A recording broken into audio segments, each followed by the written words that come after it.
ప్రకాశం జిల్లాలో సత్తెనపల్లి రామారావు అనే రాయి, విజయవాడలో రాఘవరావు అనే రాయి, వెస్ట్ గోదావరి భీమవరంలో తటవర్తి వీరరాఘవరావు అనే రాయి, తూర్పుగోదావరి జిల్లాలో మాచవరంలో రమణ అనే రాయి అని చెప్పి పత్రిక గారు చెప్పడం జరిగింది. కాబట్టి నేను ఎవరికీ పరిచయం లేదు కాబట్టి ఈ పరిచయం కోసం నేను చెప్తున్నాను. హైదరాబాద్ వెళ్ళిన తర్వాత మౌలాలీలో ఒక 150 అమావాస్య ధ్యానాలు, ఒక 100 పౌర్ణమి ధ్యానాలు చేయడం జరిగింది. అక్కడి నుంచి ఎప్పుడు హైదరాబాద్ నుంచి రాజమండ్రి వచ్చిన రఘునాథరావు గారి ఇంట్లో, మన కల్పన గారి ఇంట్లో, జెట్టి జ్యువెలర్స్ వాళ్ళ ఇంట్లో, ఈ 3 ఇళ్లలోనూ నా ప్రయాణం సాగేది. జెట్టి జ్యువెలర్స్ అంటే అప్పట్లో అంత బాగా ధ్యాన ప్రసారం చేసేవాళ్ళం. కాబట్టి మరి మా బంగారు తల్లి కల్పన గారి అమృతోత్సవ కార్యక్రమం సందర్భంగా మా బంగారు తల్లి గురించి ఒక 2 minutes నేను చెప్పేసి నేను ముగిస్తాను. ఓ కల్పన తల్లి మా బంగారు తల్లి, ఓ అమృతమూర్తి, వందనమమ్మా నీకు వందనమమ్మా, వందనమమ్మా నీకు వందనమమ్మా, అభివందనమమ్మా.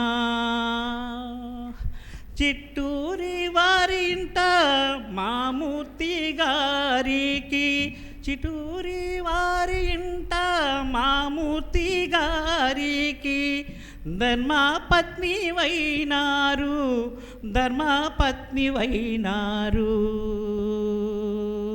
ఓ అమృతమూర్తి మా బంగారు తల్లి, రాజా మహేంద్రవరములో చిట్టూరి వంశంబు కొలువైనారమ్మ మా బంగారు తల్లి. అహింసామూర్తివై బుద్ధావతారములో ప్రకృతి సేవలో మమేకమైనావా, మా బంగారు పురములో కైవల్యమైనారా, చిట్టూరి వంశంబు కొలువైనావా, వెలుగొందినారా మా బంగారు తల్లి.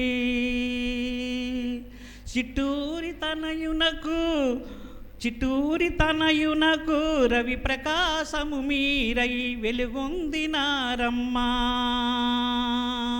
నీలిమమ్మ కత్తవై వెలుగొందినారమ్మా.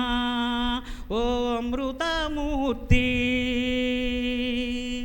రాజమహేంద్రవరములో ధ్యాని వైనావమ్మా, యోగి వైనావమ్మా, మహాజ్ఞాని వైనావమ్మా, ఆత్మజ్ఞాని వైనావమ్మా, ఆత్మజ్యోతి వై నీరు వెలుగొందినారమ్మా, ఆత్మజ్యోతి వై మీరు వెలుగొందినారమ్మా. వశిష్ఠాపురములో గౌతముని ఆశ్రమున జ్యోతి వై మీరు వెలుగొందినారమ్మా. ఓ అమృతమూర్తి నా బంగారు తల్లి. Thank you. Thank you. అందరూ గట్టిగా ఒకసారి కాస్త చేతులు పైకెత్తి బాగా గట్టిగా. అమృతోత్సవ కార్యక్రమానికి పునఃస్వాగతం పలుకుతూ, ఈరోజు ధ్యానంలో ఉన్నాం కనుక జ్ఞానంతో ఆలోచిస్తే పుట్టుక ఎలాంటిదో మరణం కూడా అలాంటిదే. అనేక సందర్భాల్లో మనం పత్రిక గారు చెప్పిన మాటలు కానీ పిఎంసి ఛానల్లో మన పెద్దలు మాట్లాడిన మాటల్లో ఎక్కడికైనా ఒక ప్రయాణం మనం మొదలు పెడితే, మన ట్రావెలింగ్ మొదలు పెడితే కన్ఫర్మ్ టికెట్ అంటే మళ్ళీ మనం తిరుగు ప్రయాణం టికెట్ ముందుగానే బుక్ చేసుకొని ట్రావెల్ మొదలు పెడతామట. అంటే మనం ఈ భూమి మీదకి వచ్చాము అంటే మళ్ళీ డెఫినెట్గా ఈ భూమి మీద నుంచి వెళ్ళిపోవాలి. ఆ దృశ్యం తద్నశ్యం. ఎక్కడైతే ఒక దృశ్యం కనిపిస్తుందో అది ఒక రోజుకి కనిపించకుండా పోతుంది.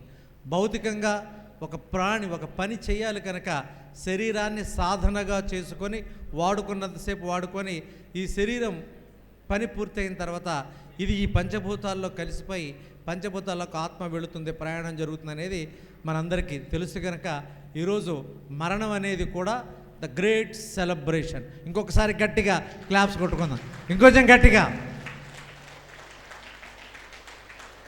ఆ రోజు 8:30 నుంచి 8:45 నేను మూర్తి గారి దగ్గర కూర్చున్నాను పక్కన. మేము మాట్లాడుకుంటుంటే బాబు ఎప్పుడు వస్తారని నేను అడిగాను. టికెట్ ఒకటే దొరికింది, బుధవారం ఈవినింగ్ బాబు వస్తాడు, నెక్స్ట్ డేకి మా కోడలికి దొరికింది అన్నారు. అమెరికా నుంచి రావడానికి ఇద్దరు ప్రయాణం చేసి వద్దామనుకుంటే ముందు కొడుకు దొరికింది, తర్వాత కోడలికి దొరికింది. ఇలాగ అమ్మని చూస్తూ మూర్తి గారు అన్న మాట ఏంటంటే, ముందు టికెట్ ఆవిడకి వచ్చేసింది, నాకు ఇంకా కొద్దిగా టైం ఉంది అన్నారు ఆయన. అంటే ఎవరికి కన్ఫర్మేషన్ వస్తే వాళ్ళు వెళ్ళిపోతాం. కన్ఫర్మేషన్ నథింగ్ బట్ మన డ్యూటీ. మనం చేయాల్సిన పనులు పూర్తయిపోతే ఇక్కడ నుంచి డెఫినెట్గా పండిన కాయ తొడిమ నుంచి భూమి మీదకి ఎలాగైతే పడుతుందో, పరిపక్వత చెందిన పండు భూమి మీద పడడం ఎంత సాధారణమో మానవ శరీరం కూడా ఈ భూమి మీద పడిపోవడం, మన పని పూర్తి అయిపోతే వెళ్ళిపోతాం. అందుకని మన పనులు మనం సక్రమంగా చేసుకుంటూ మనం జీవించినంత కాలం మనం జీవించాలి. బాగా గుర్తుపెట్టుకోండి, జీవించినంత కాలం జీవించాలి, బ్రతకకూడదు. బ్రతకడం అంటే యానిమల్స్ కింగ్డంలో ఉన్నటువంటి యానిమల్స్ ఏదైతే ఉన్నాయో అవన్నీ కూడా యానిమల్ కింగ్డంలో యానిమల్స్ అన్నీ కూడా బ్రతుకుతాయి. కానీ మనిషి మాత్రమే జీవిస్తాడు. జీవించడం అంటే ఆస్వాదించడం, ఆనందించడం, సంతోషించడం, ఇతరులని హ్యాపీగా ఉంచడం, ఇవన్నీ కలిపితేనే జీవితం. ఆ జీవితాన్ని ఒక సెలబ్రేషన్ అనే కాన్సెప్ట్ని మనకి క్రియేట్ చేసి, మరణం అనేది ఎప్పుడూ మంచిదే. ఎందుకంటే మరణం అనేది తథ్యం, దాన్ని ఎవడూ ఆపలేడు. ఆపాలనుకుంటే అది ఇంగ్లీష్ వైద్యం వచ్చింది కనుక షుగర్ని, బీపీని, క్యాన్సర్ని, అనేక వ్యాధులు కంట్రోల్ చేస్తాం. కానీ కన్ఫామ్గా దాన్ని ఆపే ప్రసక్తి లేదు. ఎప్పుడైతే మన పని పూర్తయిపోతుందో ఈ దేహం భూమి మీద పడిపోతుంది పక్క, అందులో ఏమాత్రం సందేహం లేదు. కనుక అలాంటి సందేహాల్లోంచి మనం బయటకు వచ్చి ధ్యానంలోకి వచ్చాం కనుక ఈరోజు ఈ కార్యక్రమంలో ఎంత గొప్పగా మనం ఈ సెలబ్రేషన్లో మనం పాల్గొంటున్నాం. సార్ ఆచార్య శ్రీనివాస్ గారిని మరి మాట్లాడవలసిందిగా కోరుతున్నాం. మీకు కూడా ఓకే సార్. మేడం అన్నపూర్ణమ్మ గారు మీ అందరికీ తెలుసు, మేడం గారితో ఉన్నటువంటి అనుబంధం మరి అంతా ఇంత కాదు, మనందరికీ బోలెడన్ని అనుభవాలు. బట్ అనుభవాలన్నిటి కొద్దిగా మనం సంక్షిప్తంగా చెప్పుకుంటూ ముందుకు సాగుదాం.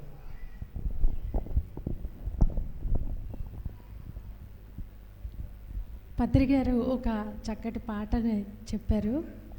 మధురం మధురం అంతా మధురం, మధురం మధురం సర్వం మధురం, ఆత్మ మధురం పరమాత్మ మధురం, జననం మధురం మరణం మధురం. జననము మధురమే, మరణము మధురమే అన్నారు. ఆ మధురం అంటే ఏంటో పత్రిగారి శరీరాన్ని విడిచిపెట్టినప్పుడు చూసాము, మరలా ఇప్పుడు చూస్తున్నాము. ప్రతిదీ పండగే అని చెప్పారు పత్రిగారు. ఇప్పుడు ధ్యానం ద్వారా ఆత్మజ్ఞానాన్ని తెలుసుకున్న పిరమిడ్ మాస్టర్స్ అందరూ మరణాన్ని ఒక పండుగలాగా, ఒక ఉత్సవంలాగా జరుపుకుంటున్నారు. ఎలా పుట్టామన్నది కాదు, ఎలా మరణించాము అన్నది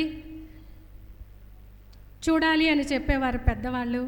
అలాగా ఈరోజు చూడండి, ఆ అమ్మ కల్పన మేడం గారి యొక్క ఆ భౌతిక శరీరాన్ని విడిచిపెడితే ఇది ఒక ఉత్సవంలాగా ఇంతమంది ఆత్మబంధువులు ఇక్కడికి రప్పించుకున్నారు.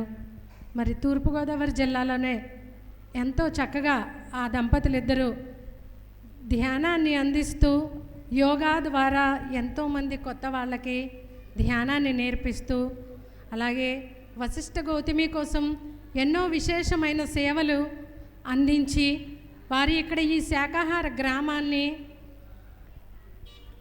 అందరికీ కూడా ఆ స్థలాల్ని అమ్మడంతో పాటు వారి ద్వారా డొనేషన్స్ పిరమిడ్కి ఇప్పించేవారు. ఎంతో విశేషంగా ఈ వశిష్ఠ గౌతమికి సేవలు చేశారు ఆ దంపతులిద్దరూ.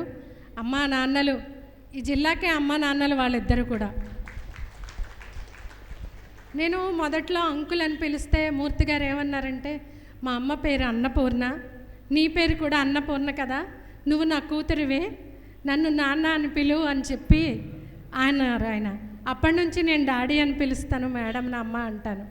అలా అమ్మా నాన్నలుగా వారిద్దరూ ఎంతో ప్రోత్సహించేవారు. ప్రతి ఒక్కరిని కూడా ఈ జిల్లాకే ప్రతి ఒక్కరిని కూడా కలుపుకుంటూ ప్రతి ఒక్కరిని ప్రోత్సహిస్తూ ఎంతో చక్కగా మరి అమ్మ చివరి వరకు కూడా తాను ఎందుకు పుట్టిందో దానిని ఈ జన్మ చివరి వరకు కూడా ఆవిడ క్లాసులు చెప్తూనే కొత్త వాళ్ళకి ధ్యానాన్ని అందిస్తూనే ఎంతో చక్కగా ఆవిడ జీవితాన్ని కొనసాగించుకున్నారు. మరి వాళ్ళని స్ఫూర్తిగా తీసుకుని మనందరం కూడా ఈ యొక్క మూమెంట్లో, పిఎస్ఎం మూమెంట్లో మనం ఏదైతే తెలుసుకున్నామో దాన్ని అందరికీ తెలియచేయాలి. అసలు ఈ రకంగా మరణాన్ని ఉత్సవంలా చేసుకునే అంత మనం ఎదిగాము అంటే దానికి కారణం ఎవరు? బ్రహ్మర్షి పితామహ పత్రిజీ. ఆయనకి మనం వేల వేల కృతజ్ఞతలు తెలియచేసుకుంటూ, మరి కల్పన అమ్మ భగవద్గీతలో చెప్పాడండి, ఒక్క శ్లోకం చెప్తాను. భగవద్గీతలో ఏం చెప్పాడంటే, జాతస్య హి ధ్రువో మృత్యుః ధ్రువం జన్మ మృతస్య చ తస్మాదపరిహార్యేర్తి నత్వం శోచి తుమర్హసి నత్వం శోచి తుమర్హసి. నువ్వు దుఃఖించడానికి అర్హుడవు కావు అన్నాడు. ఎందుకు? మరణము ఉంది, మరణం తర్వాత జననము ఉంది, జననం తర్వాత మరణము ఉంది. పుట్టినవాడికి మరణించడక తప్పదు, మరణించినవాడు మరలా పుట్టక తప్పదు. ఈ జనన మరణ చక్రంలో తిరుగాడుతూ ఉన్నావు. నువ్వు దేనికోసం దుఃఖిస్తావు? దుఃఖించడానికి అర్హుడవు కాదు అని శ్రీకృష్ణ పరమాత్మ చెప్పాడు. అదే మన పత్రిగారు మనకి బోధించారు. మనందరినీ ఇంత చక్కగా ఆత్మజ్ఞానులుగా తయారు చేశారు. మరి మూర్తి గారి కుటుంబానికి మనం హృదయపూర్వకంగా నమస్కారాలు తెలియజేసుకుంటూ thank you, thank you, thank you.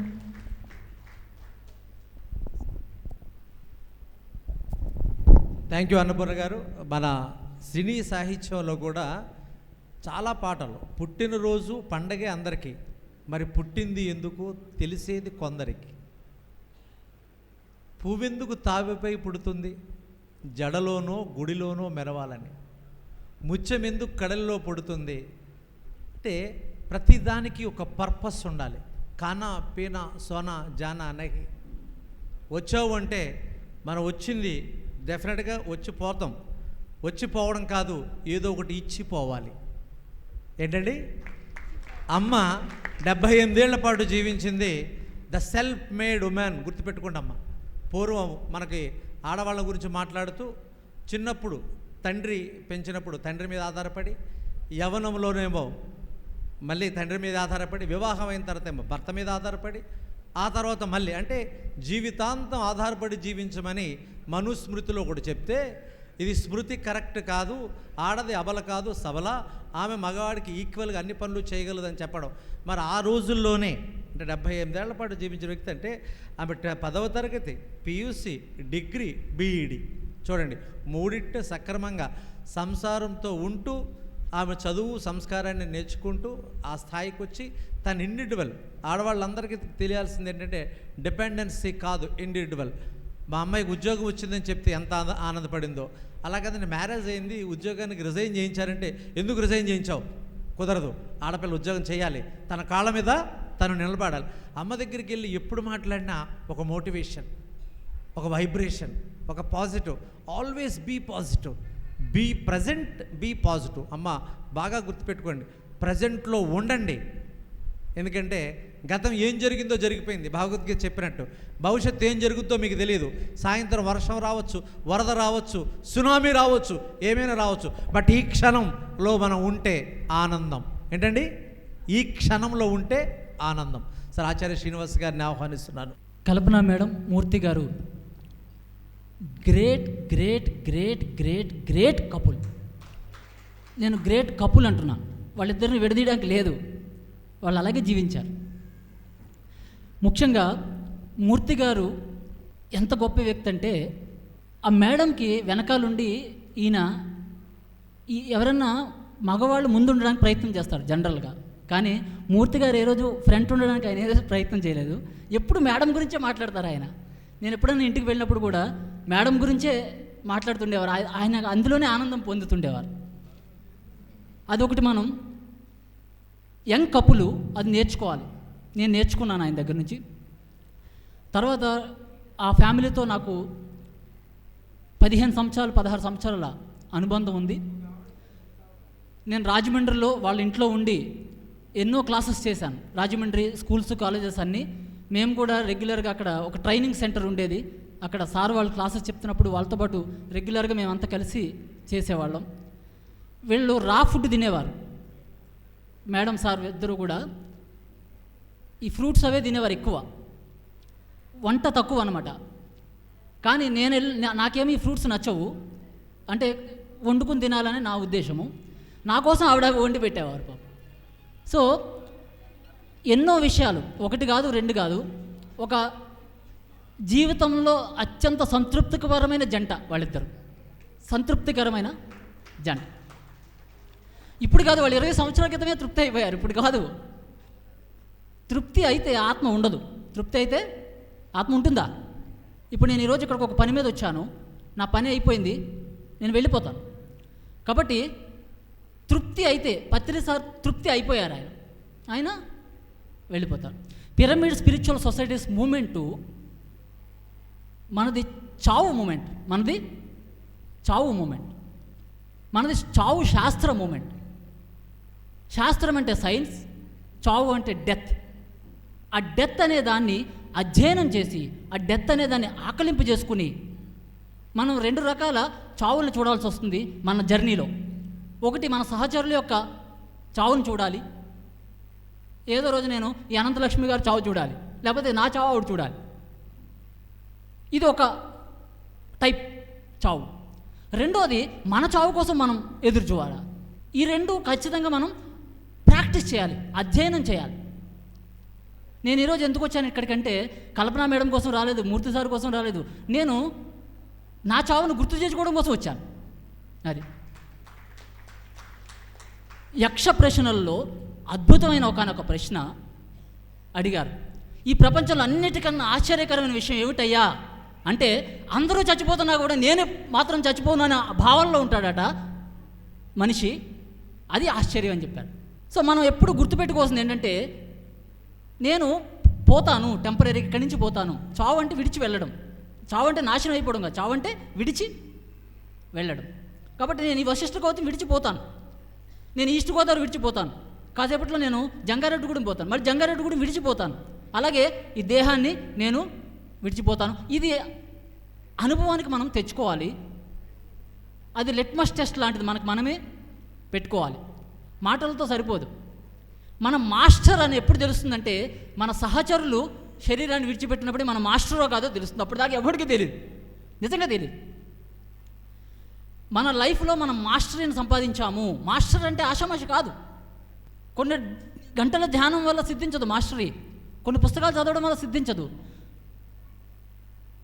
కొన్ని అనుభవాలు సంపాదించడం వల్ల సిద్ధిస్తుంది మాస్టరీ.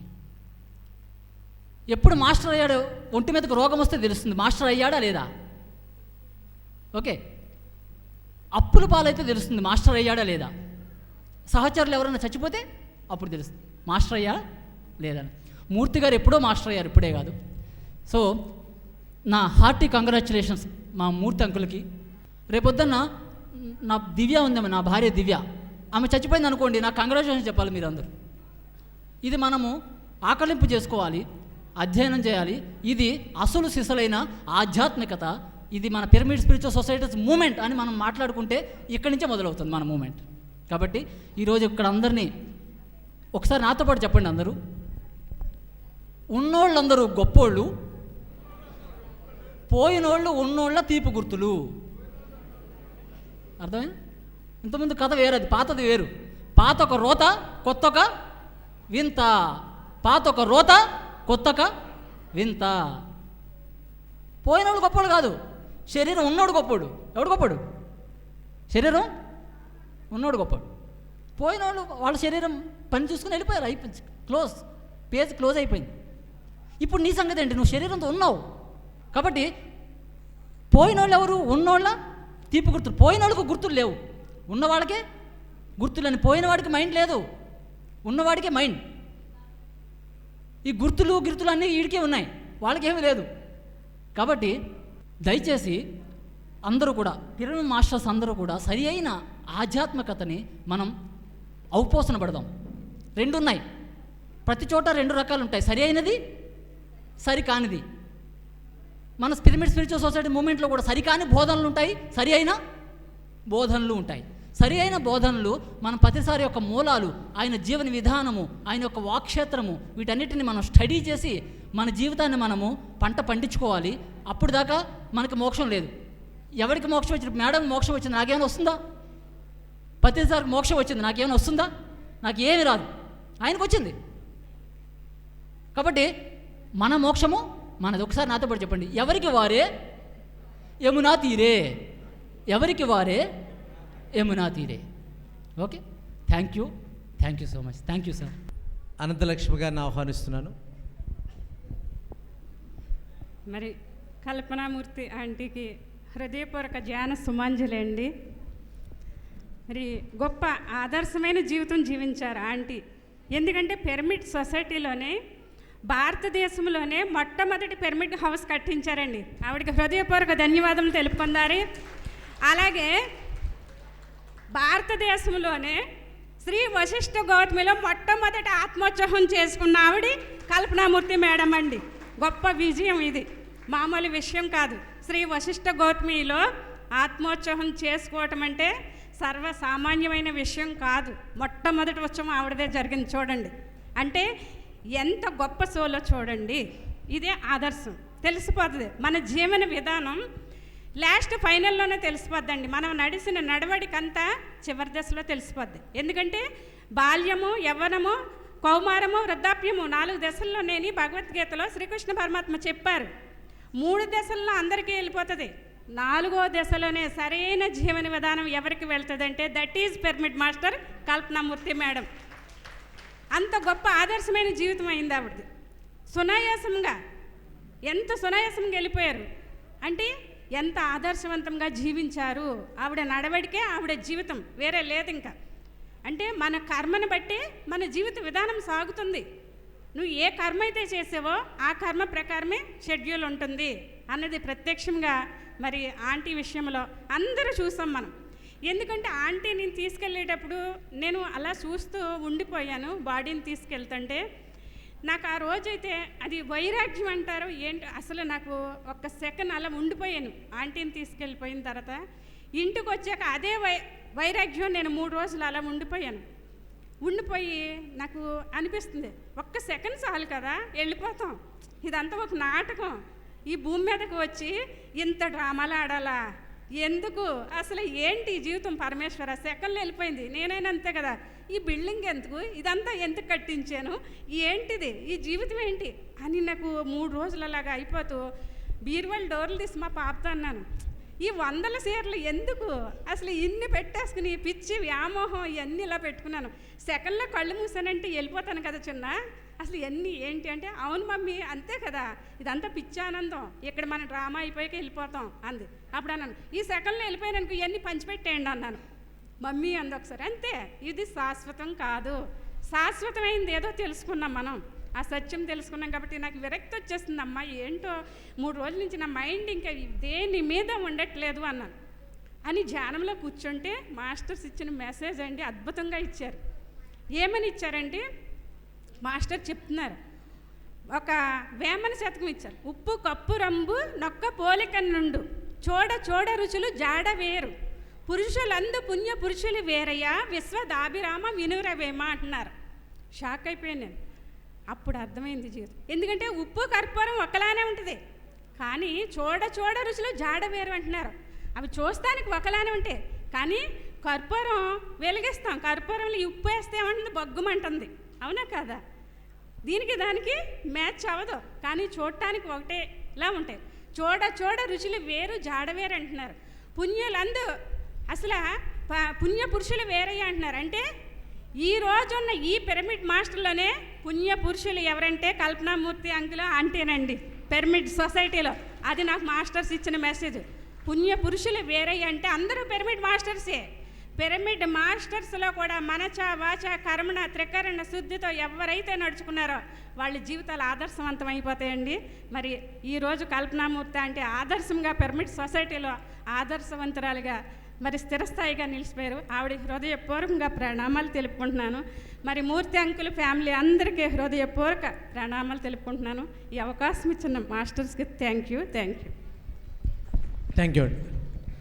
అల్లుడు రామకృష్ణ గారు వేదిక మీదకి రావాలి.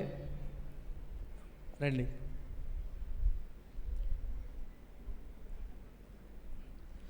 మిత్రులారా, ఆచార్య ఆత్రేయ గారు మనకి అంటే మంచి చాలా ఒక 30-35 ఏళ్ల క్రితం రాసినటువంటి అద్భుతమైన సాహిత్యం. అంటే చాలామంది అప్పట్లో మన పత్రిక గారు మనకు కొన్ని పాటల ద్వారా చెప్తుండేవారు ఆధ్యాత్మికత. అందులో ఒక ప్రధానమైనటువంటి అంశం ఏంటంటే, నేను పుట్టాను ఈ లోకం మెచ్చింది, నేను ఏడ్చాను ఈ లోకం నవ్వింది, నేను నవ్వాను ఈ లోకం ఏడ్చింది, నాకింకా లోకంతో పని ఏముంది. ఇది ఆ ప్రత్యేకమైన సినిమా ప్రేమనగర్ సినిమాలో ఆ హీరో నాగేశ్వరరావు గారి బర్త్డే సందర్భంగా పాడిన పాట.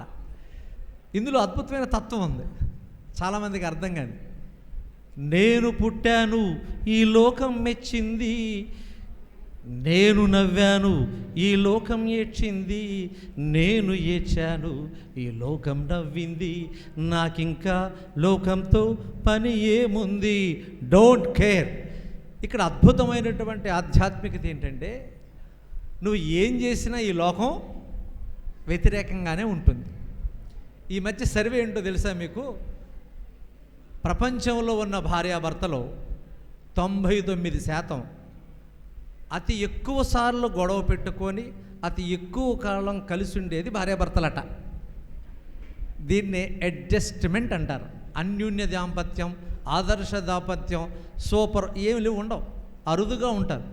అరుదైన వాళ్ళలో ఇక్కడ నేను వారింట్లో అద్దుకున్నప్పుడు మూర్తి గారు ఎప్పుడు కూడా మాస్టర్ లాగా అనమాట. అంటే ధ్వని తప్పుగా ఏదైనా శబ్దాన్ని తప్పుగా మాట్లాడినా, ప్లేస్మెంట్ సరిగా లేకపోయినా, ఇది కాదు, సిట్ రైట్, అట్లా కూర్చో, మిలిటరీలాగా మాట్లాడతారు. అమ్మ ఎంటర్ అయ్యేది, అమ్మ నార్మల్గా మాట్లాడేది. అంటే ఇక్కడ ఉద్దేశం ఏంటంటే ఆయన ఎప్పుడు ఫాదర్ రోలే కరెక్ట్ చేస్తుంటారు, కరెక్ట్గా ఉండాలని కోరుకుంటారు. అమ్మ ఎప్పుడు ఏం చేస్తుంది? అడ్జస్ట్మెంట్. ఆవిడ వెంటనే విమర్శించడం, నాకు తెలిసి కోపడడం, విమర్శించడం లాంటిది క్వశ్చనే లేదండి. Always positive. మీరు ఊరుకోండి, నువ్వు కానీ అని మామూలుగా మీ ఇద్దరం మాట్లాడుకున్నప్పుడు, సత్సంగం జరుగుతున్నప్పుడు మేము ఇలాగ మాట్లాడుకుంటుండే. ఈయన ప్రతిసారి ఏదో ఒకటి అంటుండేవారు మూర్తి గారు. అంటే ఎంత గొప్ప అనుభవాలంటే, ఈ ప్రపంచంలో నువ్వు ఏది చేసినా చెయ్యకపోయినా బాగా గుర్తుంచుకోండి, ధ్యానం చెయ్యండి, చెయ్యకపోండి, డెఫినెట్గా ఒకరోజు పోతాం. జబ్బు రానియండి, జబ్బు రానియకపోయండి, ఒకరోజు పోతాం. ఆస్తి సంపాదించండి, సంపాదించకపోండి, ఒకరోజు పోతాం. కానీ పోయేటప్పుడు తప్పనిసరిగా ఎందుకు పోతున్నామో తెలియాలి. పోతున్నప్పుడు ఆనందంగా పోవాలి అంటే ధ్యానంలో ఉండాలి. ఏముండాలండి? ఒకసారి గట్టిగా ధ్యానానికి చప్పట్లో. ధ్యానంలో ఉంటేనే ఆ మాధుర్యాన్ని మనం అనుభవించగలం. ఎనివే ఇక్కడ మీరు గమనించారు కదా, ఆచార్య ఆత్రేయ చెప్పినట్టు ఈ ప్రపంచం ఎప్పుడు నీకు వ్యతిరేకంగానే ఉంటుంది, వ్యతిరేక దిశలోనే ఉంటుంది.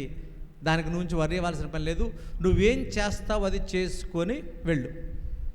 మరి మన రాజుగారు మనందరికీ తెలుసు కదా, సాయిరాజు గారు. మరి కొద్దిసేపు వారు, ఎందుకంటే ఈ ధ్యానంలోకి రావడానికి, అంటే నాకు ధ్యానం అంతకుముందు తెలుసు, కానీ ధ్యానంలో అప్పటి వరకు సైకాలజిస్ట్గా, ఒక టీచర్గా, ఒక లెక్చరర్గా బోల్డ్ కార్యక్రమాలు చేశాను నేను.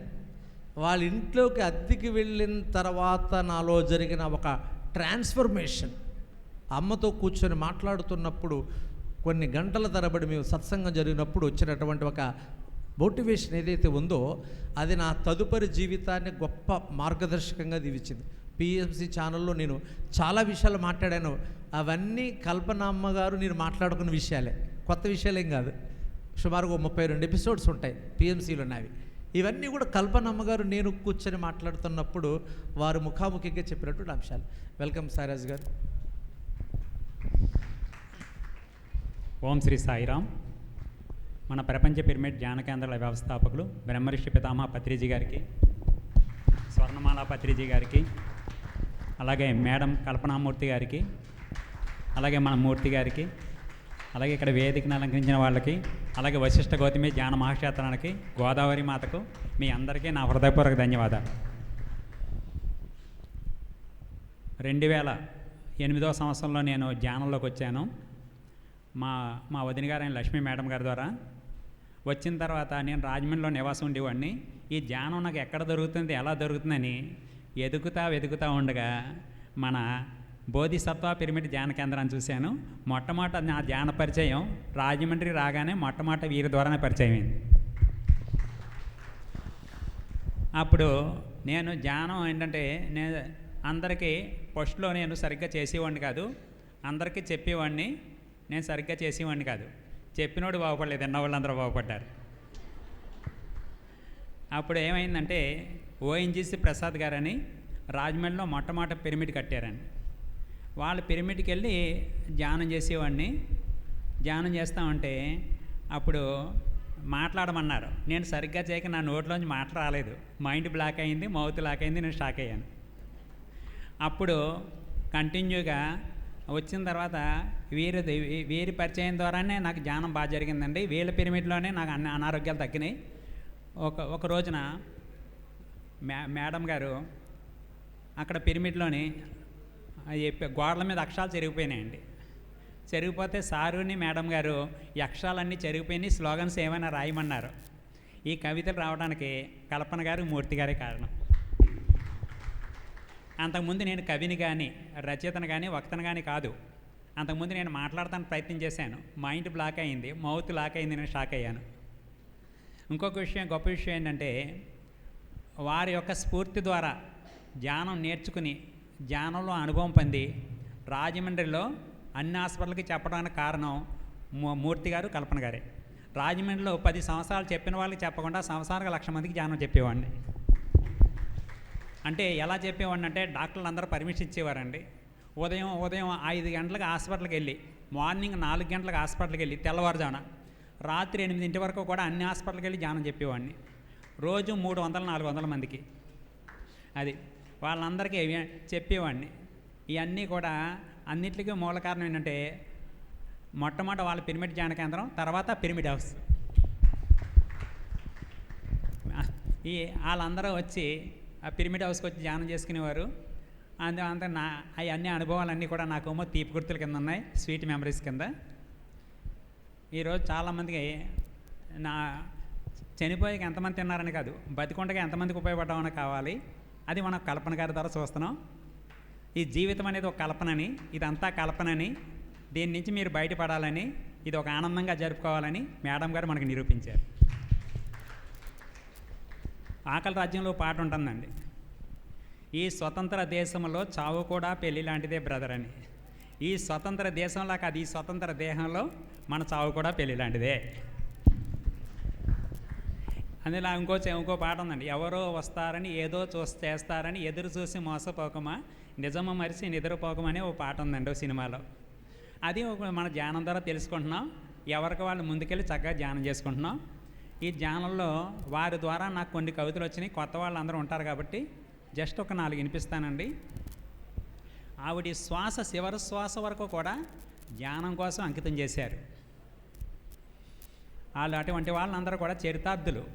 మేడం గారు చరితార్థులు. అది చరిత్రలో మనం అలా నిలిచిపోయాలి. అది మనిషి అన్నాక, మానవ జన్మ ఎత్తాక అనామకుడి కింద చనిపోకూడదు, నామకుల కింద చనిపోవాలని నిరూపించిన మేడం గారు మన కల్పన గారు. అందులో సార్ చెప్పారు ఏమని, పున్నామ నరకం, పున ప్లస్ నామ అంటే మరల మన నామం ఎవరో జపించుకుంటారో వాళ్ళ వల్లనే మన నరకం పోతుంది. 1 శారీరక సంతానం, 2 మానసిక సంతానం. శారీరక సంతానం అంటే 2 శరీరాలు కలిపితే వచ్చే సంతానం శారీరక సంతానం. మానసిక సంతానం వలన అవుతుందంటే మనం ఎవరి వలన అవుతే మారుతామో వాళ్ళకి మనం సంతానం. మన అందరూ కూడా పత్రిజీ గారి సంతానం, కల్పన గారి సంతానం. ఆయన ఒక బ్రహ్మర్షి సుభాష్పత్రి, మరో మహాముని అత్రి, పులకరించింది దరిత్రి, ఆయన మాటలే గాయత్రి. శ్వాసే గురువు, ధ్యానమే దానికి ఎరువు, తగ్గుతుంది మనకు సమస్యల బరువు, అదే మనకు కల్పతరువు. కంటికి కనిపించేదంతా కనికట్టు, కంటికి కనిపించని శ్వాసే మన పనిముట్టు. శ్వాసన పట్టు మనసున కట్టు, సమస్యల మట్టు పెట్టు, ఆనందాన్ని అందరికీ పంచిపెట్టు. శ్వాస ఉంటే శివం, శ్వాస పోతే శవం. శ్వాసను గమనిస్తే తెలుస్తుంది సత్యం, అప్పుడే జీవితం సుందరం. బాగుంటాం మనం అందరం, అదే సత్యం శివం సుందరం. ప్రేమనిచ్చేది అమ్మ, మేడం గారు మనకు ప్రేమనిచ్చారు. ప్రేమనిచ్చేది అమ్మ, ఆటనిచ్చేది బొమ్మ, నీడనిచ్చేది కొమ్మ, మన శ్వాసే మనకు ముద్దుకొమ్మ. ప్రాంతాన్ని కలిపేది ప్రాంతీయ భాష, దేశాన్ని కలిపేది జాతీయ భాష. ఈరోజు మనందరినీ కలిపింది శ్వాసమే ధ్యాస. అందుకనే ఆకాశానికి లేదు హద్దు, గాలికి లేదు హద్దు, శ్వాస మీద ధ్యాసే మనకు ముద్దు, అప్పుడు మన ఆనందానికి ఉండదు హద్దు. ఆత్మకు లేదు రూపం, శ్వాసకు లేదు రూపం, తెలుసుకోలేకపోవడం మన లోపం, తెలుసుకుంటే ఉండదు కోపం. ప్రకృతి జీవులకు రక్ష, వెయ్యకూడదు వాటికి మరణశిక్ష, పెట్టాలి ప్రేమభిక్ష, లేదంటే రోగమే మనకు శిక్ష. ఎందుకంటే మొక్కలు వదిలే గాలి మనకు ప్రాణశక్తి ఆక్సిజన్, మన వదిలే గాలి మొక్కలకు ప్రాణశక్తి కార్బన్ డైఆక్సైడ్. అదే విశ్వశక్తి, అదే దైవశక్తి, దాని పట్ల చూపించు ఆసక్తి. మనల్ని అడ్డుకోలేదు ఏ దుష్ట శక్తి, పెరుగుతుంది మనలో స్వశక్తి, అదే రోగనిరోధశక్తి. ధ్యానమే మనకు అండ, మనపై పడదు సమస్యల బండ, మనసు అవుతుంది ఖాళీ కొండ, అప్పుడు మన సమాధిలో బంగారు కొండ, మన ఆనందం నిండుకొండ. ధ్యానము చేయటానికి ఉండదు వీలు, తర్వాత వంగుతుంది కీలు, సహకరించదు తోలు, అప్పుడు మనకు ఎవరు చేస్తారు మేలు. ధ్యానానికి లేదు ఫీజు, పోగొడుతుంది మనలోని బూజు, దేని మీద ఉండదు మోజు, ఆనందంగా ఉంటాం ప్రతిరోజు. ధ్యాన జీవితం హ్యాపీ, ధ్యాన జీవితం హ్యాపీ, సమస్యలన్నీ మాఫీ, ఎవరినీ కొట్టము కాపీ, బ్రతుకంతా సాఫీ. ధ్యానము చెయ్యని బతుకులు, జీవితం అంతా అతుకులు, వారు నడిసే మార్గం గతుకులు, వారికి ఉండవు జ్ఞానపు మెతుకులు, ఎందుకోసము తెలియని వెతుకులు, పడతారు సతికులు పేరుతారు సితికులు. ధ్యానము చేస్తే జ్ఞానము ద్వారా అవుతారు జాతకులు. ధ్యానం చేస్తే మన మధ్య ఉండదు జాతీయ కులం, అప్పుడే జాతకులం. ధ్యానం చేస్తే మన మధ్య ఉండదు వర్ణం, అప్పుడే సువర్ణం. సూర్యుడి వలన పగల ప్రకాశం, చంద్రుడి వలన రాత్రి ప్రకాశం, ధ్యానం వలన జీవితం ప్రకాశం, సామూహిక ధ్యానం వలన విశ్వం ప్రకాశం. పచ్చదనం ప్రకృతికి అందం, మంచితనం మనిషికి అందం, ధ్యానమే జీవితానికి అందం, సామూహిక ధ్యానమే విశ్వానికి అందం. అందుకనే కలిసిమెలిసి తిరుగుద్దాం, కలిసిమెలిసి పెరుగుద్దాం, కలిసిమెలిసి కలత లేక కలిమితో చెలిమితో బలిమితో జీవించుదాం. ఎందుకంటే మన భూమి మీద ఉన్నామంటే కారణం శ్వాస, మన భూమి మీద లేవంటే కారణం శ్వాస. గమనించడానికి ఎందుకు యాస, గమనింత ఏమన్నా లాసా, గమనింత అంతా క్లాసే.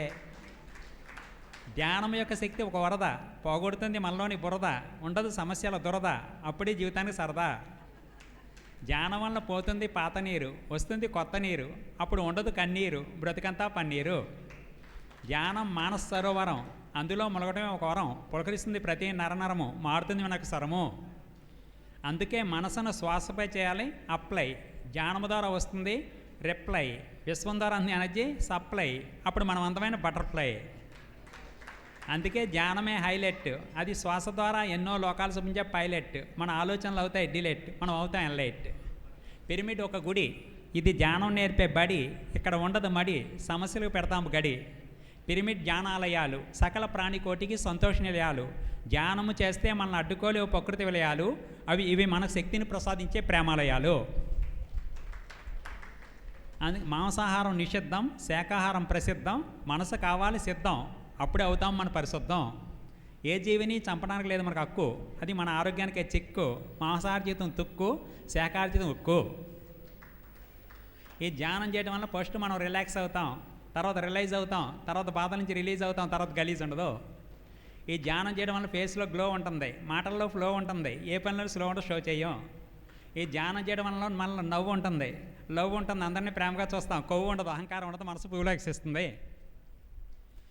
ఓకే అండి, మరి నాకు ఈ చక్కని అవకాశాన్ని ఇచ్చినటువంటి అది వశిష్ఠ గౌతమి ధ్యాన మహాక్షేత్రానికి చక్కగా ఆలకించిన మీ అందరికీ కూడా నా హృదయపూర్వక ధన్యవాదాలు. మీ అందరికీ థ్యాంక్ యూ. ఇంకో విషయం ఏంటంటే, నేను ఈ ఎక్కడెక్కడ పిరమిడ్లు ఉన్నాయి, పిరమిడ్ మాస్టర్లు ఎంతమంది ఉన్నారని అన్ని ఊళ్ళో వచ్చి సేకరిస్తున్నాను. అందరూ కూడా మీరు సహకరించండి. అన్ని ఫోటోలతో ఒక ఆల్బమ్ తయారు చేస్తున్నాను. ప్రతి లైబ్రరీలోని పుస్తకం ఉండాలి, ప్రతి పిరమిడ్లోని పుస్తకం ఉండాలి, ప్రతి మనిషి ధ్యాన కింద మారాలి, కొత్త వాళ్ళందరికీ ఉండాలి. నాకు మనసులో ఎప్పటి నుంచో ఉంది, అది ధ్యానంలో నెరవేరుతున్నది. Thank you. అలాగే నాగిరెడ్డి గారికి కూడా ఒకసారి చప్పట్లు కొట్టండి. థ్యాంక్ యూ అండి. మన ప్రాస కవితలు చెప్పడంలో మేటి మన రాజు, నో డౌట్ సాయి రాజు. అమ్మ కల్పన అమ్మగారికి ఈయన మరీ క్లోజ్. ఈయన చెబుతుంటే ఇంకా పుడుతుంది ధ్యానంపై మోజు. గట్టిగా కొట్టండి claps. Thank you very much. మనం వైఆర్బిఎస్ శర్మ గారు రాజమండ్రి, వారిని ఆహ్వానిస్తున్నాను. మాట్లాడు. ఏవి ఉందండి, రెడీగా ఉందా? ఓకే సార్, ఏవి రెడీ చేసుకోండి. పువ్వు వంటి మనసుతో నవ్వుకో హాయిగా, పువ్వు వంటి మనసుతో నవ్వుకో హాయిగా, వలపు చిలికి 10 మందితో పలుకరించు తీయగా, పలుకరించు తీయగా అంటూ కల్పన గారు ప్రతి ధ్యానం చెప్పే